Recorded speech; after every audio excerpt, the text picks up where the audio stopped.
많은 분들이 겨울철에 경험하시는 4가지 증상을 저희가 정리를 해봤는데요. 요즘 참 많은 것 같아요. 으슬으슬 감기 몸살로 고생하시는 분들이 있는데요. 네. 이런 분들에게 도움이 되는 식재료가 여기 준비가 되어 있습니다. 맞습니다. 바로 여기 있는데요. 함께 볼까요?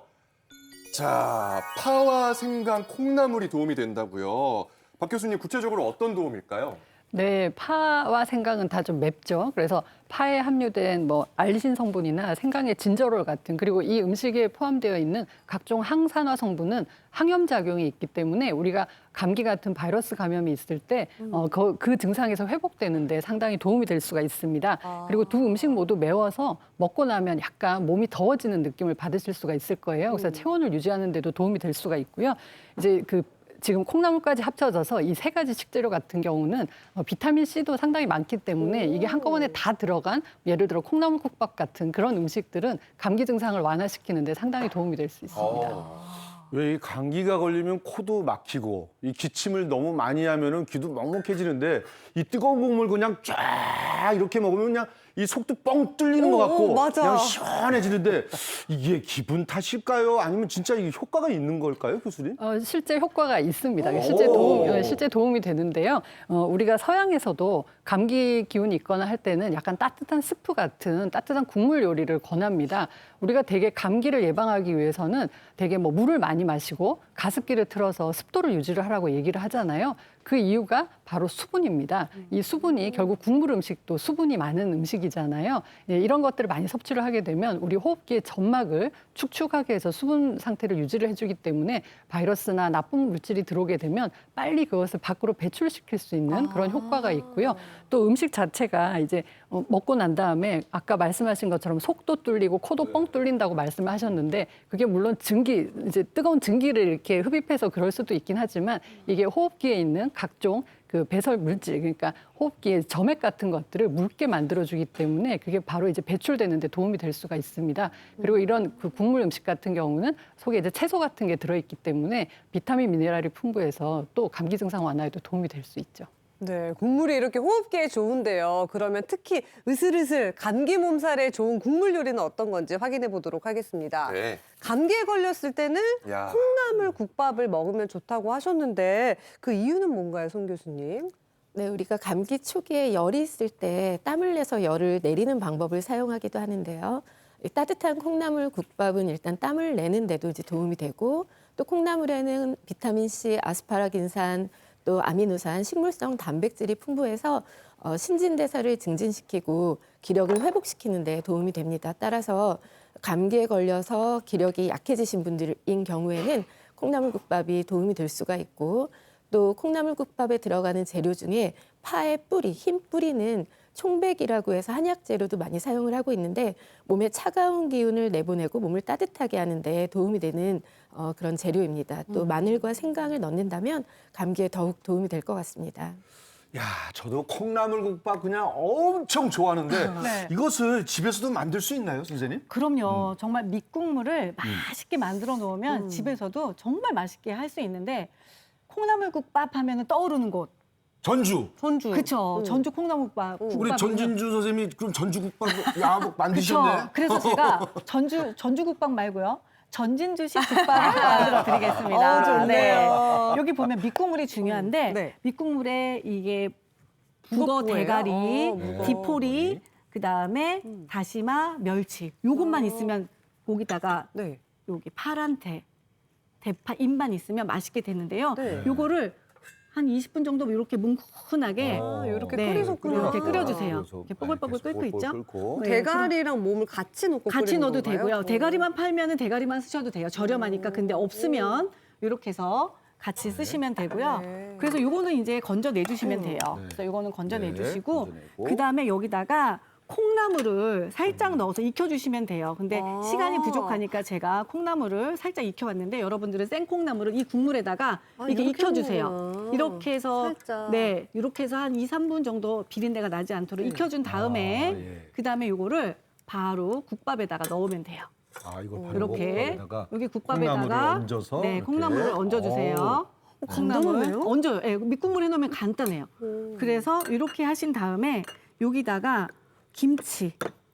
김치 한 김치를. 숟갈 살짝 아우, 시원하게 아주 올려주시고, 그냥. 네. 그다음에 파, 새콤하게. 그다음에 고춧가루도 살짝 위에다 껴줘주시면 칼칼한 맛이 살아나거든요. 근데 여기서 뭔가 허전하잖아. 네. 뭔가 덕현 씨 갖고 계세요. 네네. 제가 뭔가 갖고 허전하죠. 있습니다. 그럴 때는 아, 수란을 좀 수란이네, 만들어주시면 수란. 됩니다. 술은 어려워요. 네. 어떻게 하시는 수란. 거예요? 어렵지 않아요. 국자에다 넣었다 뺐다 하는 거는 전통식이지만 네.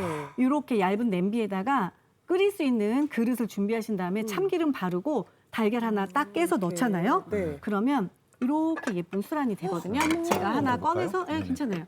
그래서 흰자가 익을 때까지만 끓여주시면 돼요. 그럼 이렇게 예쁜 수란 아이고, 이뻐라. 예쁘죠? 그럼 여기다가 딱 넣어주시고 그 다음에 이제 국물, 네. 네, 국물을 국물을 여기다가 오. 쫙 얹어주시면 돼요. 아 이렇게 하는 거구나. 이렇게 하면은 어. 진짜 맛있는 콩나물 국밥이 집에서도 맛있게 하실 수 있죠. 네, 아니 네. 저는 콩나물 국을 끓인 다음에 거기에다가 밥을 넣고. 넣었더니 뭔가 식감이 뭔가 씹히는 게 그렇죠. 없어요. 네, 이렇게, 이렇게. 하면은 아주 좋겠네요. 네, 이렇게 해서 드셔보시고. 이것도 이렇게 보니까 아침에 이렇게 모닝 술안으로 딱. 아, 모닝술안 좋아요. 모닝술안 좋습니다. 네. 그래서 이것도 우리 슬기 씨 것도 하나 제가 만들어 볼게요. 요즘 감기로 고생하시는 분들 진짜 네, 많은데 네. 요거 맞아요. 아침상으로 드시면 정말 좋겠네요. 그래서 이렇게 술안 이렇게 얹어주고. 제가 이 그다음에 술을 좀 좋아하는데 이게 그냥 숙지가 그냥 10년 먹은 숙지가 쫙 해서 쫙 달아나는 것 같네요, 그냥. 네, 이렇게 해서 사실은 겨울에는 뜨끈한 국만큼 좋은 게 없어요. 이렇게 해서 한 그릇 딱 먹으면은 야. 그냥 저녁에 피로가 쫙 풀리면서 그냥 온 식구들이 그냥 마음까지 뜨끈뜨끈해지는 거죠. 그렇죠? 오, 이제 네. 저도 한번 먹어봐야겠네요. 네, 국물도 드셔보시고 뜨거우니까 호호해서 떠서 드세요. 오, 아니 저는 솔직히 국물만 봤을 때 약간 싱겁지 않을까, 네네. 간장을 좀 많이 넣어야 되지 않을까 했는데 슴슴하니 약간 간도 잘 돼 있어서 너무 맛있고 좋아요. 콩나물 향이 가득해요. 아니지 뭐 연말 연시에 각종 모임도 많아지다 보니까 또 숙취로 고생하시는 분들 계시거든요. 그런 분들께 국물 요리가 정말 도움이 많이 될 것 그렇죠. 같습니다. 자, 그런데 송 교수님, 체질상 이 뜨거운 음식을 먹으면서 땀 흘리는 게 또 좋지 않은 분들이 계실 것 같거든요. 어떤가요? 네, 사상 체질로 말하면 소음인과 태양인인데요. 사상 체질을 잘 모르신다면 선천적으로 너무 기력이 약해서 조금만 움직여도 쉽게 지치시는 분들, 혹은 사우나에 갔을 때 오히려 기력이 빠지고 또 나른해지시는 분들은 땀을 내는 것을 주의하시는 것이 좋습니다. 또 상체와 머리에 열이 많아서 뜨거운 곳에 있으면 쉽게 현기증을 느끼시는 분들도 땀을 내기 위해서 따뜻한 음식을 드시는 것을 조금 주의하시는 것이 좋습니다. 네, 국물 요리가 참 좋기는 한데 짜게 먹어야 되는 한국인에게는 좀 줄여야 하거든요. 그래서 준비를 해봤습니다. 네. 국물 요리에 염분을 덜 먹는 방법. 첫 번째는요, 국그릇을 바꾸자. 소금을 잡는 그릇이 따로 있는 건가요, 박계희 교수님? 네, 되게 이제 국물 요리 간을 해보셔서 아시지만 이게 상당히 약간 간간한 맛이 들려면 상당히 많은 소금이나 간장을 넣어야 됩니다. 맞아요. 그래서 이게 한 그릇을 다 마시게 되면 결국은 상당히 많은 나트륨을 섭취를 하게 되죠. 그래서 그게 이제 뭐 자의적으로 좀 해결이 잘 안 될 경우에는 아예 인위적으로 사이즈를 줄여서 국그릇 대신 밥그릇에다가 국을 담아서 먹는 그 방법이 있는데요. 네. 그렇게 되면 일단 나트륨의 양 자체가 줄어들게 됩니다. 그리고 밥그릇이 크기가 작다 보니까 밥을 말아서 드실 수가 없어요. 없어요, 넘쳐요. 밥을 못 말기 때문에 우리가 밥을 말면 대개는 다 마시고 그릇까지 이제 다 바닥까지 비우는 경향이 있습니다. 그래서 조금 적게 섭취할 수 있는 방법이 될 수 있고요. 우리가 이제 기존의 연구에서도 하루에 한 컵 정도의 국물을 줄여서 먹게 되면 하루에 나트륨 섭취량을 반 정도 줄일 수 있다는 그런 연구 결과들이 있습니다. 대개는 고혈압 환자들처럼 나트륨 섭취가 좀 많이 제한이 돼야 되시는 그런 분들은 이제 그런 방법을 선택해 보시는 것도 좋겠습니다. 네. 자, 이어서 국물 요리 덜 짜게 먹는 방법 두 번째 공개하겠습니다. 두 번째는요. 건더기 먼저 담고 국물은 아주 조금만 담자. 이게 국물 요리는 건더기 위주로 먹는 게 좋다라는 말씀이겠죠, 박 교수님? 네, 되게 이제 국물 음식에 들어있는 국물 자체에 들어있는 나트륨 함량 때문인데요. 우리가 국물 음식이 얼마나 나트륨이 많으냐, 어디에 많으냐를 조사를 해본 적이 있는데 해봤더니 국물에 거의 3분의 2 정도의 나트륨이 포함이 돼 있다는 겁니다. 결국은 국물을 많이 먹을수록 나트륨을 많이 먹게 되는 효과가 있는데 우리가 국물 음식 속에 있는 나트륨 같은 게 어디서 먹는 음식들이 또 많으냐 이렇게 한번 순서를 세워보니까 음식점에서 먹는 음식, 그다음이 집에서 만들어 먹는 음식, 가장 적은 게 학교 급식입니다. 학교 급식이 그래서 애들이 맛이 없다고 그러잖아요. 덜 짜서 그런 건데요.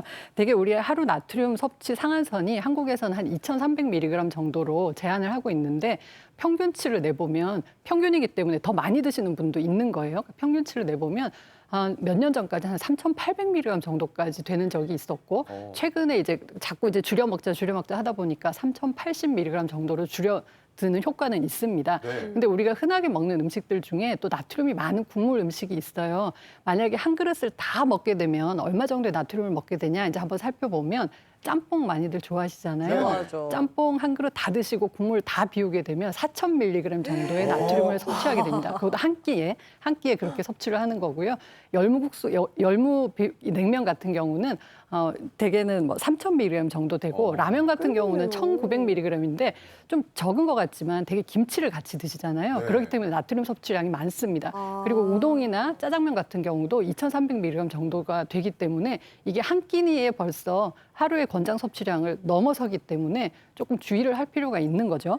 그리고 이제 이런 음식들이 대개는 우리가 국물에 나트륨이 많기 때문에 건더기를 건져 드시는데 그럼 3분의 1은 건더기에 나트륨이 있다는 거잖아요. 결국은 반찬처럼 드셔야 됩니다. 반찬처럼 밥에다 얹어놓고 반찬처럼 드시고 국물은 약간씩만 떠 드셔야 되고요. 이 나트륨 섭취를 조금 더 줄여줄 수 있는 방법은 국물 안에 채소를 많이 넣게 되면 채소에 칼륨이 있는데 채소에 들어있는 칼륨 성분은 나트륨을 몸 밖으로 배출시키는 효과가 있기 때문에 뭐 라면에다가 콩나물을 넣는다던가 뭐 이런 방법들을 시도해 보시는 게 좋습니다. 네. 그래 오늘부터는 이제 국물은 적게 먹고 건더기 위주로 먹어야지 하시는 분들 계실 텐데요. 또 이렇게 건더기를 드시면은 안 될 것 같아요. 네. 탄 건더기를 간장이나 소금에 찍어 먹는 분들이 있는데 이렇게 하면 안 되겠죠, 송 교수님. 네, 방금 말씀하신 것처럼 염분의 3분의 2가 국물에 있고 나머지 3분의 1이 건더기에 있다 이제 말씀을 하셨는데 그래서 저희들이 건더기 위주로 이제 먹는 노력을 하게 되는데요. 하지만 3분의 1의 염분도 적은 양은 아니죠. 따라서 소금과 간장과 함께 건더기를 먹게 된다면 적정 염도를 또 넘어서게 될 가능성이 높습니다.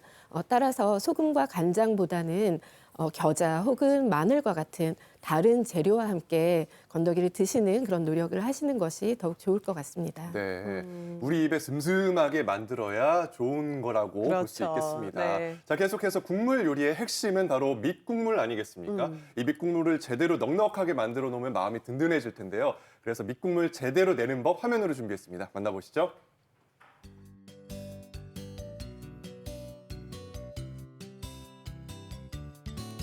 맛을 좌우하는 국물의 기본 바로 육수인데요. 육수의 세계 지금부터 소개합니다. 깊고 진한 맛 소고기 육수입니다. 고기와 각종 재료들을 준비해 주세요. 우선 소고기를 찬물에 담가 핏물을 뺍니다. 그리고 냄비에 소고기, 점인생강, 통마늘, 통후추, 물을 넣고 끓입니다. 고기 육수를 낼 때 누린내를 제거하는데 가장 중요합니다. 고추는 처음부터 넣는 것보다는 나중에 넣어주시는 것이 깔끔하고 맛있는 맛을 느낄 수가 있겠습니다. 고기를 건진 다음 체에 받쳐 맑은 국물을 거르면 진한 맛의 소고기 육수 완성!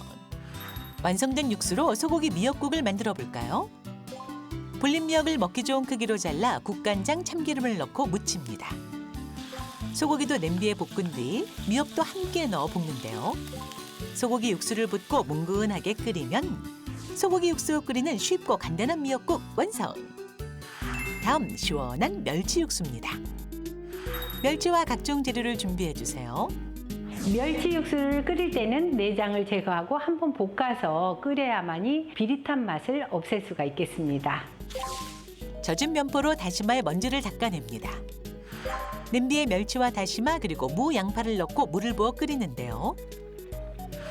물이 끓으면 다시마를 건지고 10분간 더 끓여준 뒤 멸치와 재료들을 체에 걸러주면 시원한 맛이 일품인 멸치 육수 완성!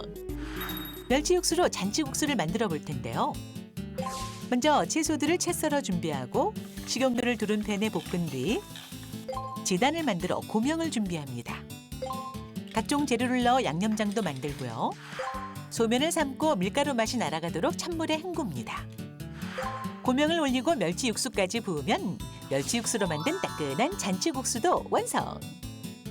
다음 맑고 깨끗한 맛 채소. 재료를 다음과 같이 준비합니다. 먼저 채소들을 큼직하게 썰고요. 채소와 다시마를 물에 넣고 끓인 뒤 체에 받쳐 거르면 건강한 감칠맛 채소 완성입니다. 이번엔 채소로 만드는 부추 바지락국. 깨끗하게 씻은 바지락에 채소를 부어 끓이고요. 국물이 우러나면 바지락을 건져 씻어내 살을 분리합니다.